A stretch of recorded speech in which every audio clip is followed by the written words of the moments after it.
जनता उन रोज के मुद्दों को भूल गई है जो मुद्दे लगातार चर्चाओं में रहते हैं, जैसे कि जाम का मुद्दा। लगातार अगर आप नोएडा जाएंगे तो आपको ट्रांसपोर्ट का मुद्दा उठाया हुआ दिखाई देगा। ऐसे में पश्चिम उत्तर प्रदेश में जो आज जिन 8 सीटों पर चुनाव हो रहे हैं, वहां गन्ना किसानों के लिए एक बड़ा मुद्दा लगातार उठाया हुआ दिखाई देता है। गन्ना किसान जो लगातार अपनी आवाज उठाते हुए दिखाई देते हैं, शायद वो गन्ना किसान उस वक्त वहां मौजूद नहीं थे। इसके अलावा ट्रांसपोर्ट यानी कि दिल्ली से कनेक्टिविटी की मांग लगातार होती रही है, क्योंकि लगातार वहां पर जाम की समस्या बनी रहती है। इसके अलावा कई ऐसे बड़े मुद्दे हैं जिन पर चर्चाएं नहीं हो रही है, लेकिन चेहरे की अगर बात की जाए, चेहरे को देखकर लगातार वोटिंग हो रही है।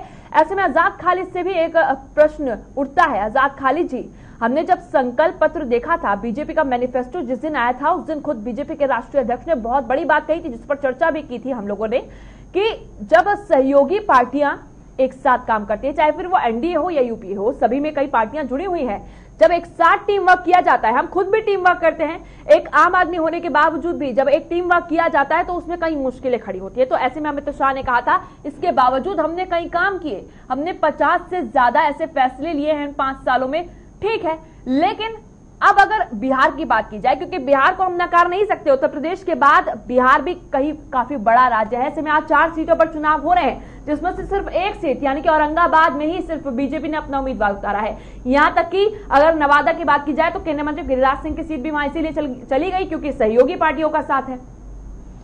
देखिए, जो लोकतंत्र के अंदर एक मल्टी पार्टी सिस्टम है, उसमें अगर सहयोगी दल हैं उनको भी बना के रखने की जो बात है, उसको अमित शाह ने बाकायदा पॉइंट आउट किया था। उन्होंने कहा था कि मल्टी पार्टी सिस्टम के अंदर कई दलों के साथ जब हम सरकार बनाते हैं तो काम करना बहुत आसान नहीं होता, सभी को साथ लेके चलना होता है, और वो उन्होंने इशारा किया था।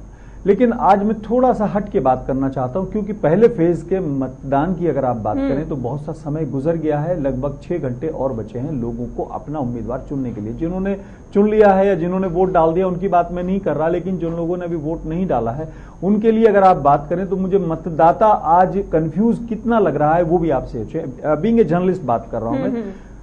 सभी दलों से सवाल है।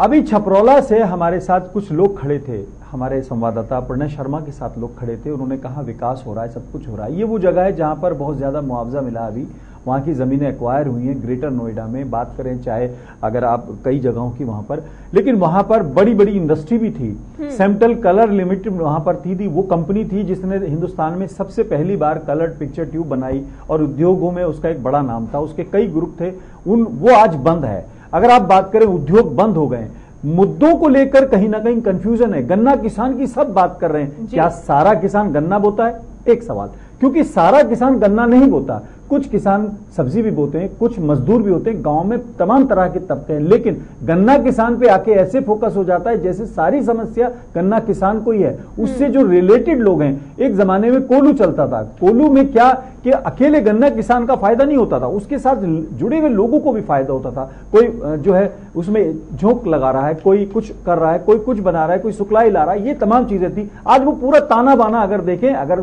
छिन्न भिन्न है तो सब पे इफेक्ट पड़ रहा है। अभी हमारे साथ कुछ लोग बात कर रहे थे, ताबिश कमाल बिजनौर की बात कर रहे थे, नसीमुद्दीन सिद्दीकी की बात कर रहे थे।